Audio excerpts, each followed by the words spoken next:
contre la presse privée pour des articles critiquants. Associés à l'élaboration du rapport national final sur la situation des droits de l'homme dans notre pays, les membres de la société civile togolaise se sont retrouvés ce jeudi en un atelier de validation de leurs documents, inscrits dans le cadre des étapes à franchir pour l'examen périodique universel EPU, créé en mars 2006 par l'Assemblée générale des Nations unies et dont le Togo se prête pour la première fois. Il est surtout demandé à la société civile de produire un compte rendu alternatif en vue de le confronter ou pour servir de complément aux besoins à celui du gouvernement. Un exercice d'auto-évaluation que chaque pays, par l'implication des acteurs majeurs, est appelé à réaliser sur le respect des libertés fondamentales des populations.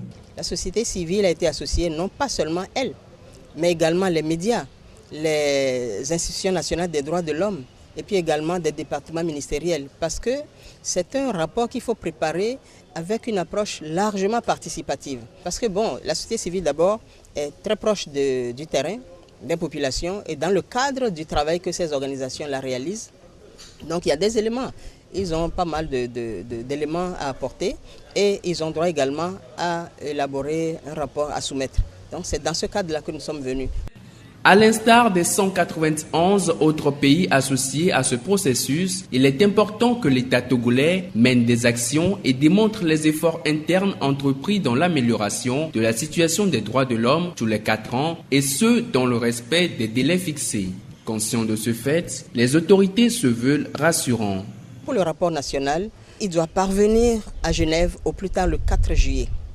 Et il doit être présenté devant le Conseil maintenant le 6 octobre. Nous serons à temps, il n'y a pas de problème, parce que la commission interministérielle qui rédige les rapports s'occupe de ce rapport-là, avec bien sûr la contribution de la société civile, des médias, de toutes les parties prenantes. Pas plus tard que hier, avant-hier, ils ont encore travaillé sur la version qui était sortie, ils l'ont encore améliorée, et cette version-là, nous devons la partager avec toutes les parties prenantes à travers des ateliers que nous allons organiser bientôt. Que de meilleures recommandations soient apportées et mises en pratique par les acteurs concernés, c'est le souhait de tous au finish.